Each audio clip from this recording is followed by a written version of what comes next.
বাসা যে কোনো কাজে ঘরের পুরুষটা যদি একটু সাপোর্ট করে আমার মনে হয় আমাদের মায়েদের জন্য এটা বেশ স্বস্তির হয়। সংসারে যে কোনো কাজ করতে আমরা মেয়েরা যেরকম অনীহা করি না, সেরকম যদি ঘরের পুরুষটাও আমাদের পাশে থেকে একটু সাপোর্ট করে তাহলে আমাদের কাজ করতে অনেক বেশি সুবিধা হয়। আসসালামু আলাইকুম, আশা করছি সবাই ভালো আছেন।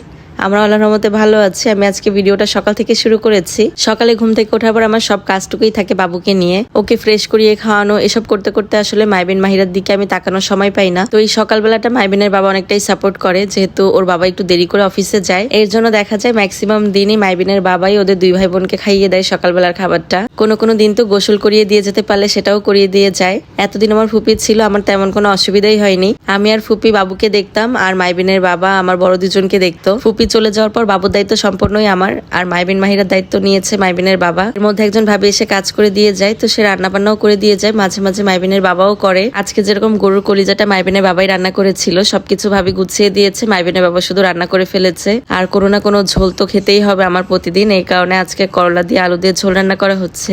জানি না করলার ঝোল কেউ খেয়েছেন কিনা, কিন্তু গরমের দিনে আমার করলার ঝোলটা বেশ ভালোই লাগে খেতে। ঝোলটা ভাবি পাতলা করেই রান্না করেছে আমার জন্য। তো যেটা বলছিলাম, মাইবিনের বাবা এখন দেখা যাচ্ছে খুব বেশি একটা সময়ও দিতে পারছে না অফিসে। মানে সেও সবসময় টেনশনে থাকে যে আমি বাসায় তিনটা বাচ্চা নিয়ে একা একা কি করছি। সকালবেলা তো খাইয়ে দিয়ে যায়, কিন্তু দুপুরবেলা তো আমাকেই খাওয়াতে হয়। আবার রাতের বেলা মাইবিনের বাবাই ওদের খাইয়ে দেয়। মানে তার পক্ষে যতটুকু সাপোর্ট করা সম্ভব সে করার চেষ্টা করছে। আগে কিন্তু সে এসব ব্যাপারে বেশ উদাসীনই ছিল, যখন মাইবিন মাহিরা ছোট ছিল তখন দেখা যেত সবকিছু আমাকেই করতে হতো। মাঝে মাঝে সে একটা দুটো কাজ একটু করে দিত, তবে এবার দেখলাম সে সবকিছুতে আমাকে অনেকটাই সাহায্য করে, কারণ সে নিজেও বুঝতে পেরেছে যে আমার একার পক্ষে তিনজন বাচ্চাকে সামলানো সম্ভবই না। তিনজনকে একা সামলাতে গেলে দেখা যাবে যে কারোই কোনো যত্ন হবে না। এর জন্য সে নিজে থেকে আমাকে সাপোর্ট করে। আলহামদুলিল্লাহ, যা করে সেটাই আমার জন্য অনেক। দুপুরে রান্নাবান্না তো শেষ হয়ে গিয়েছিল, আমি বিকালের দিকে আবার একটু মাংস ভিজিয়েছি। আমি এটা দিয়ে গরুর ঝুরা মাংস করব। কয়েকদিন ধরে ফেসবুকে দেখছি যে 2-3 টুকরা মাংস দিয়ে সবাই ঝুরা মাংস তৈরি করে ফেলছে। সত্যি কথা বলতে ঝুরা মাংস খেতে কিন্তু অনেক বেশি টেস্ট লাগে।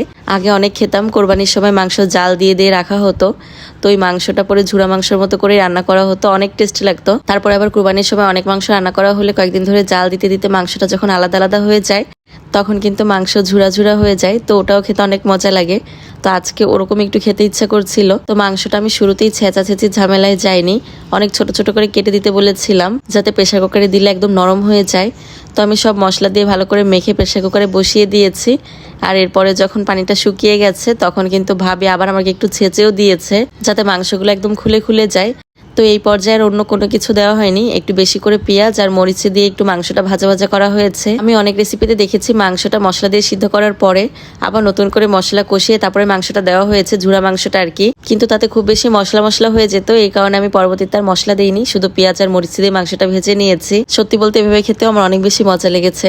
সন্ধ্যায় মাইবিনের বাবা কিছু নাস্তা নিয়ে এসেছিল মাইবিন মাহিরার জন্য। দুই ভাই বোনের বাহিরের খাবার প্রতি অনেক নেশা, বিশেষ করে মাহিরার। ও তো ভাত মোটেও খেতে চাচ্ছে না ইদানিং, শুধু বাহিরের খাবার খেতে চায়। তো বাহিরের সব খাবার তো আর হেলদি না, যতটা কম দিয়ে পারা যায় সেটাই চেষ্টা করি, তারপরে ওদের সাথে আর কি পেরে ওঠা যায় না, কিছু না কিছু তো দিতেই হয়। তো যে জিনিসগুলো খেতে পছন্দ করে সেইগুলোই নিয়ে এসেছে মাইবিনের বাবা। বাচ্চাদের সব পছন্দের বিষয় মাশাআল্লাহ সে ভালোই খেয়াল রাখে। এগুলো গুছাতে গোছাতে আজকের মতো বিদায় নিয়ে নিচ্ছি। ভিডিওটা ভালো লাগলে একটা শেয়ার করে দিবেন। সবাই ভালো থাকবেন। আল্লাহ হাফেজ।